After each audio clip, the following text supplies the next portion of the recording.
Hey everyone, I'm Aaron from Finchdom Languages, and today I want to talk a little bit about just the progress that I've been making in my target language, and specifically what I learned this week in regards to language learning when I talked to Matt versus Japan. And many of you have probably already seen that. We live streamed our discussion together. And I gotta say, I learned a lot of really interesting information, good tips, good ideas for language learning from talking to Matt. He's a really interesting guy. He's very bright, and talking to him, honestly, I learned quite a bit. I got a lot of new ideas. Hey, Lucas, thanks for joining. I got a lot of interesting ideas for what I should do to apply to my own language learning. Because most of you know I've been trying to learn Thai for over a year now, and my progress has been very slow. But I talked to Matt, and by the way, if you want to go back and look at that, watch that live stream, I will include the link to that video in the description of this video after I finish live streaming today. I'm also streaming at a different time, so I don't know if this is a good time. It's Friday for a lot of people in the States, Saturday morning for me here in Thailand. So let me know when it would be a good time if you, I want to start streaming at a time where a lot of people can watch and view, and then find a regular schedule again. So just let me know what you think about that. Good evening.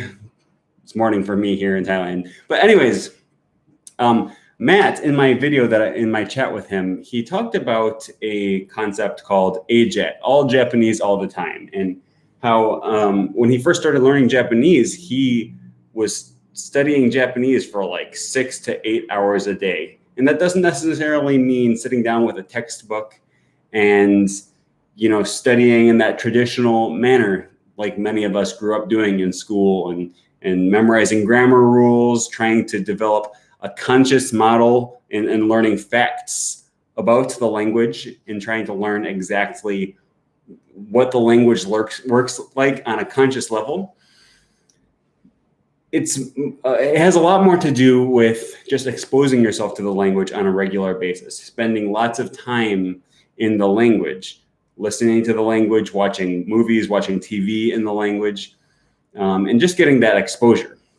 And he said that for the first, I don't remember what he said, like 6 months to a year of doing this AJAT, all Japanese all the time, he would spend like 6 to 8 hours a day in Japanese, just listening to Japanese, watching Japanese, and he developed sort of an aversion to English.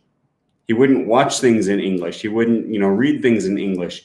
And also an aversion to silence. Like any time that you're spending not listening to Japanese, or not listening to, whatever your target language is time that you could be spending improving your target language, and you're not. And obviously, it's not necessarily healthy to take anything to that extreme. And Matt sort of admitted that. He said, I kind of came to an unhealthy level in Japanese. And I can actually very much sympathize with him. Some of us can get pretty obsessive, especially about language learning. When we're passionate about something, sometimes it's hard to do anything else, because you just get so focused, and so you get that tunnel vision. You get so one-tracked that sometimes it's hard to strike up a balance with other things that you need to do in your life. Here, Lucas says, "Why don't you focus on talking instead of reading? I mean, developing a base in practical phrases." Yeah, and there's different schools of thought in language learning. I have sort of teetered between different extremes, and now I feel like I'm a little bit more of a moderate in that regard. Some people, like Benny Lewis, says you should start talking from day one, and your focus should be on learning how to speak and how to have conversations. And there's a lot of merit to that mindset. There's other people, like, for example, Steve Kaufman, who says, I don't like to start speaking right away. I read as much as I can right away. And that helps me develop a strong base in the language and not waste my time engaging in conversations that don't really go anywhere because I can't really say anything yet. So he likes to use reading to develop a large vocabulary and develop a good sense of the language before he jumps into speaking. And then, X number of months down the line, he will start speaking. He says, at some point, you just have to start speaking, but it's not right away. Okay, and and then there's varying extremes. Stephen Krashen, who studies how we learn languages, says there's almost no time spent learning a language or spent acquiring a language that could be better spent than reading. There's almost nothing you can do that is more useful than reading. So just spend all your time reading, right? And of course, I'm sure he wouldn't say that conversation practice is wrong or bad or that there's no time for that. But there's just different theories and different mindsets. And I'm somewhere in the middle. I am learning a language because I want to be able to speak to people, okay? I've never learned a language. I suppose maybe if you're learning Latin or Sanskrit or something along those lines where you're just interested in it for historical reasons, then sure, just go ahead and read. You'll never really be interested in holding a conversation in Latin.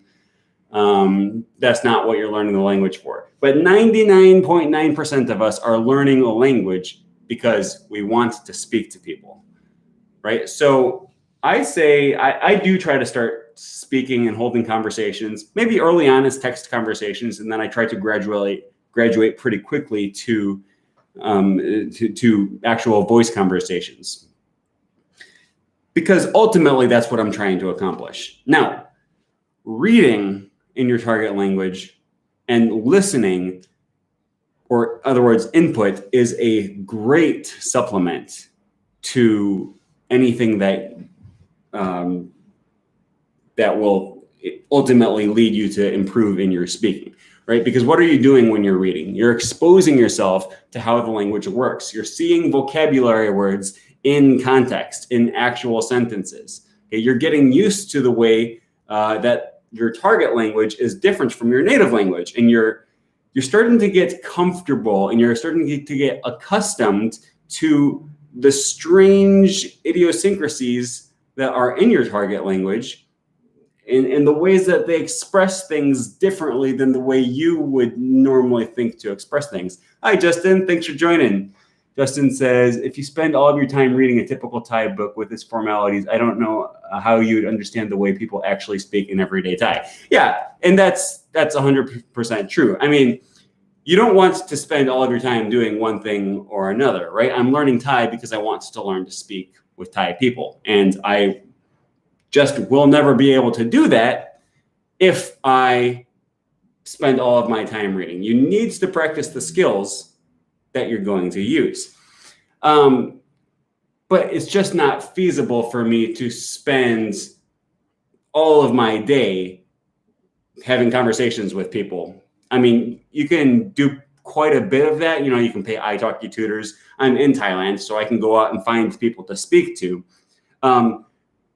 But you're never going to be able to replicate the amount of time that you can spend, alone in your room with a book or with some sort of reading app or something like that, where, I can just sit and, lay in bed for an hour and a half and go through tons of reading material for basically free, right? I mean,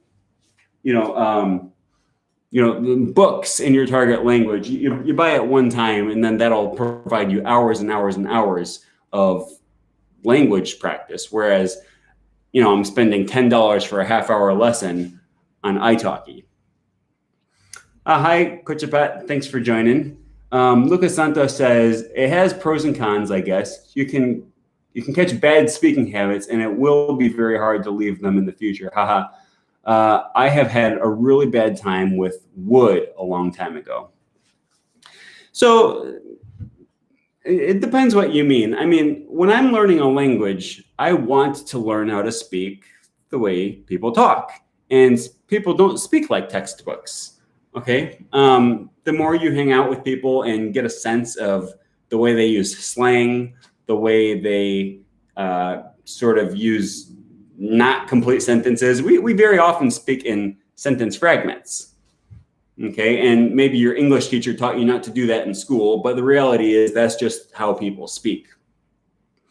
And I'm not opposed to learning to speak the way people speak, because we're humans, we're not robots, we're not grammar computers. And that also goes very closely aligned with what Matt versus Japan was talking about. He says he spent a lot of time watching YouTube and Netflix. And, there's just some things that they're going to teach you in your grammar class. For example, when I first started learning Thai, one of the very first things they taught me how to say was Yindi Tirai Ruchak, which means something along the lines of nice to meet you.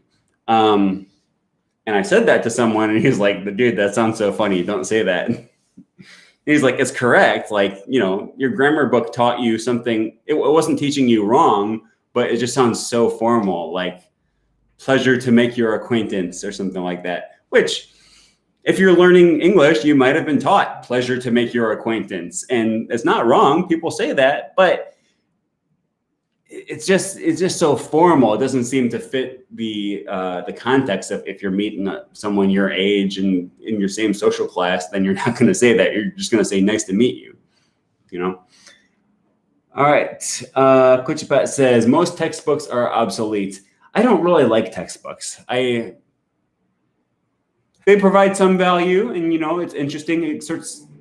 If you read through a chapter here and there, it'll give you a sense of the language, but in my experience, people who spend lots of time in textbooks there's an opportunity cost there, okay? Because anytime you spend reading a textbook that's in your native language is lost time that you could be spent using more effective learning methods, all right? And again, it's not wrong. You can do it a little bit, but don't fall into the trap of believing that your textbook is going to take you to fluency, because that just will not happen.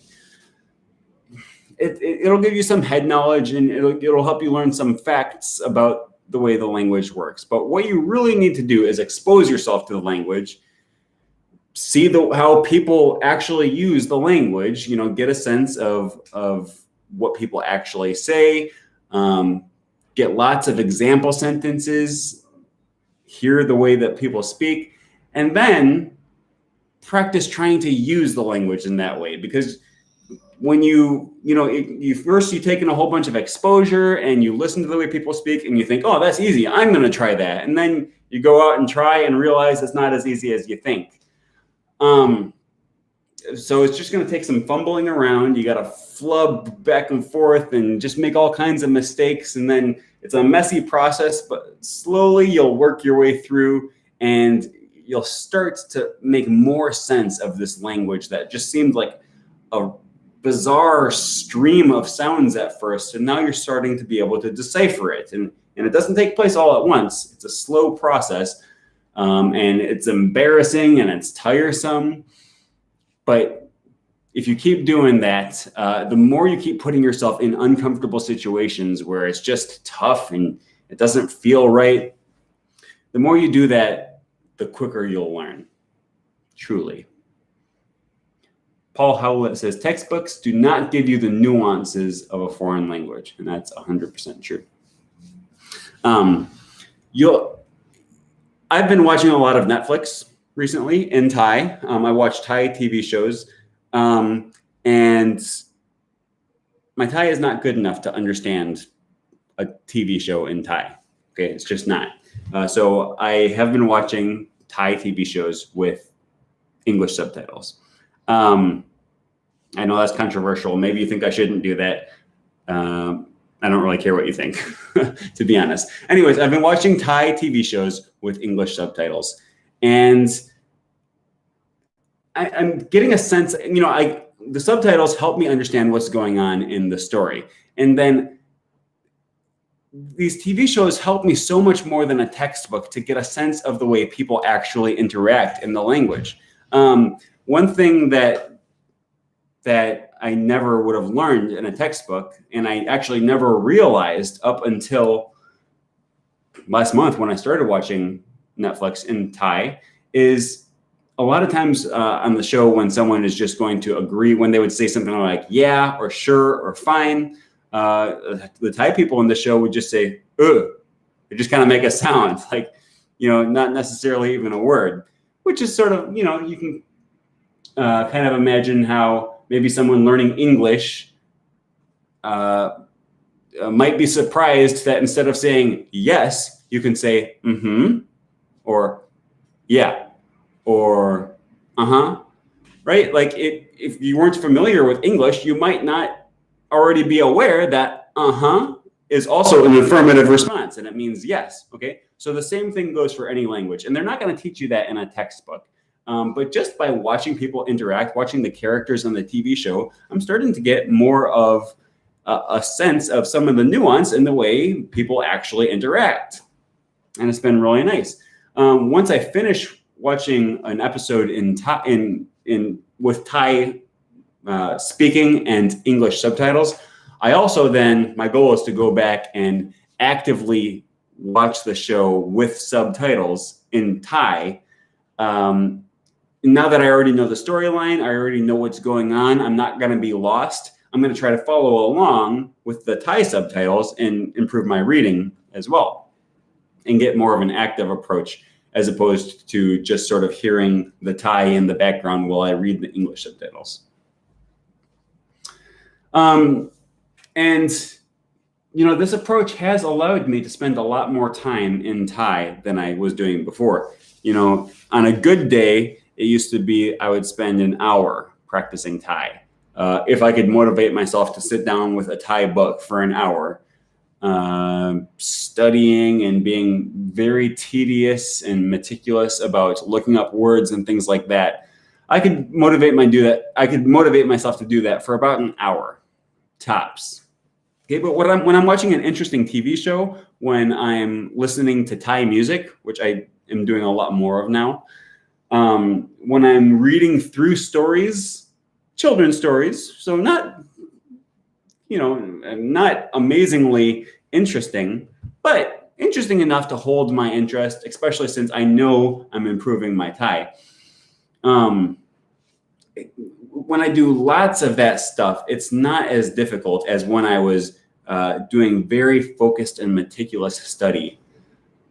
And now my goal for reading Thai is just to read as much as I can. Danny said, it's not about going through a book and understanding every word. It's about going through the book and understanding just enough words to get a sense of what's going on and to hold my interest, right? Because, man, when I was going through these Thai Pod 101 books, and I was studying and studying and studying only for the purpose of improving my Thai,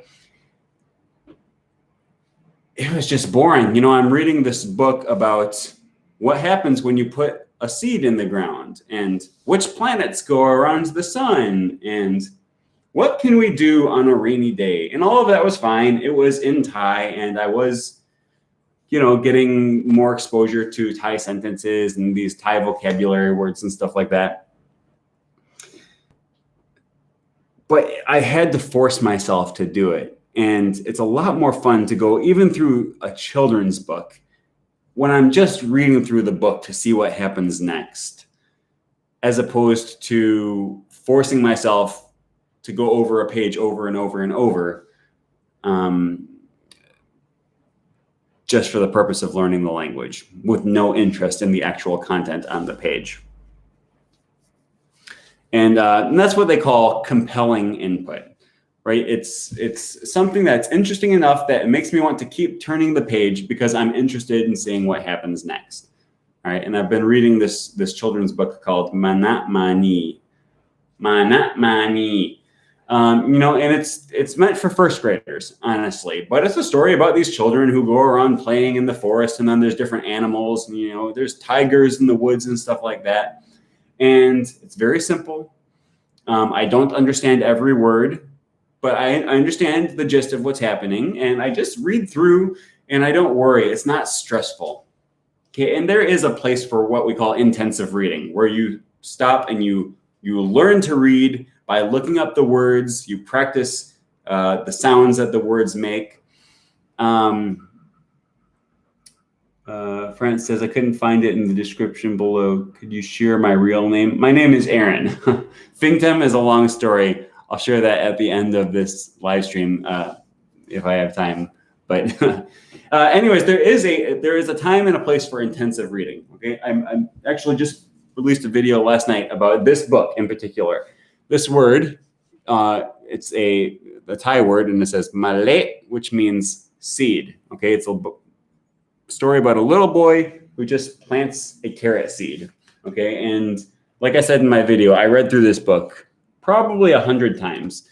And you can see it's very simple, but it was a challenge for me at first because I could barely read Thai. I had just learned the alphabet, and I was just looking for something to practice reading. Okay, and I read through that so many times, and it was honestly very helpful to do that. But you don't want to stay in intensive reading forever because it just gets boring. Danny asks me, where are you in Thailand? I am in Nonthaburi. You can only read about the little boy putting his carrot seed in the ground so many times before that just becomes monotonous, right? And eventually you do want to get to the point where you're just reading for fun. You're trying to get through a book. Even a children's book can be interesting. Maybe not as interesting as what you would normally read in your native language, but I find them to be at least interesting enough that in conjunction with knowing it's helping me improve my Thai, I can get through it, and I can get through a book, and I don't feel bored while I'm doing that. Where can you buy Thai storybooks from in the USA? I think I bought my version of Manat Mani from either Amazon or eBay. I was able to do it. There's also a new website. Actually, I don't know if it's new, but I just discovered it. It's called Readling.com, Readlang.com. And that reminds me very much of Link. It's quite similar to Link in a lot of ways. I don't necessarily know if I like it better than Link, but it's pretty good. And they have Thai, which is the most important part for me. I've always been a huge supporter of Link. If you don't know what that is, that's LINGQ. It's an app and website developed by Steve Kaufman, famous linguist, famous polyglot, I should say. And I've been a huge proponent of Link for a long time. I just discovered this website, and they have Thai. That is Readling. That is. So I'm not abandoning Link, but someday if Link gets a Thai, if they develop a Thai course, the Thai language for their app, then I'll use that too. As in Aaron, I'm not a native speaker of English. Yeah, so my name has two A's, Aaron. Isn't Thailand somewhere in Indochina near Vietnam? It is in the Indochina time zone. Yeah, it borders Vietnam. So do you use e-readers or read foreign books? Right now I use physical books. My Thai is not really to the point yet where I can read through a book like a real novel or something. Okay, I can now pretty easily read through stories like this, right? Where it's just a word and a picture. The picture helps my comprehension. I can confirm that I'm reading the right thing by looking at the picture. I can also read more easier sentences and any kind of story that uses the most common verbs and nouns. I'm going to be able to get through that. I'm not going to be able to get through a huge text that's just words and no pictures, especially if it's intermediate to advanced. I'd probably be able to get through some of it, pick up some of the words here and there, but I wouldn't understand enough for it to hold my interest or for that to be a real feasible method of learning. Now, one of the things that Matt told me actually in my conversation with him that I had already known this, but he put it in a really good way. It's good to start off, because we want our input to be comprehensible. It's good to start off with as many aids to comprehension as possible. And that's why he recommends TV shows and videos and movies, right? When you're watching a movie, even if you watch the movie on mute and you can't hear anything that's happening, you don't hear any of the words, you can still get through the movie and pretty much understand a lot of what happened in that movie if you watch the whole thing, right? The spaceship blows up, or the guy falls in love with the girl, right? You watch a Hallmark movie and you already know how it's going to end after watching the first scene of the movie, right? Because there's only 3 plots in Hallmark. There's I love you and then I hate you. There's my fiance is a jerk and I'm falling in love with my best friend who I was friend zoning. And then there's the workaholic girl gets trapped in a small town and she finds the love of her life, who teaches her how to not be a workaholic and enjoy Christmas, right? There's only 3 plots in Hallmark. Anyways, that was a rant. But you watch a movie and you don't need to understand every word in the movie in order to understand what's happening. In fact, because you get so much from context, you get so much from watching the characters interact. You can see their facial expressions, you can see what they're doing, you can see if they're shouting, you can see if they're whispering, and you just know what's happening. So it just gives you a lot of aids, right? And then you can remove some of those, right? Like, so maybe instead of watching a movie, you read a comic book or a manga, right? And then you still have the visual aid of seeing the characters, but they're not moving and you can't hear their tone of voice. And you still have the verbal aid too by, reading their words. And then you can go one step further and remove even more of the comprehension aids by reading just a novel with no pictures. Okay, and there's a lot of ways that you can go about doing that. And you'll progress more and more as you go through and keep getting better in the language. You won't need the aids as much as possible. But from the very beginning, you will be able to understand a lot of what's happening in movies and in, picture books and stuff like that, even if you don't understand every word. So like I said, there's a time and place for intensive reading where you look up every word, but it's going to get you a lot further and you're going to get a lot more exposure. You're going to see a lot more words if you make it through without ever having to go look those up. Okay, if you just read through as much material as you can without worrying when you run into a word that you don't understand, that's going to take you a long ways. Anyways, I'm going to have to get going here. Someone asked me earlier what Fingtem means, and I'm just going to answer that really quickly. So Fingtem is a username that I've been using online since I was in high school. And it was the first word that I learned in Hungarian when I went to Hungary when I was 16 or 17. And it means I farted. So that's what my name means. What happened to the site where there was different stories in different languages? Are you talking about Link? That's LINGQ. It's a great app for learning. And Emily says, are you only focusing on reading or doing listening as well? Both. Yeah, I want to improve in all areas of language learning. So anyways, thanks to everyone who has joined. Yeah, I love talking to you. So I don't know, a smaller stream today, but hopefully we start to get into a rhythm and figure out what's a good time for me to do streams and when everyone is available. So anyways, thanks for watching, and I'll talk to you guys soon. Bye-bye.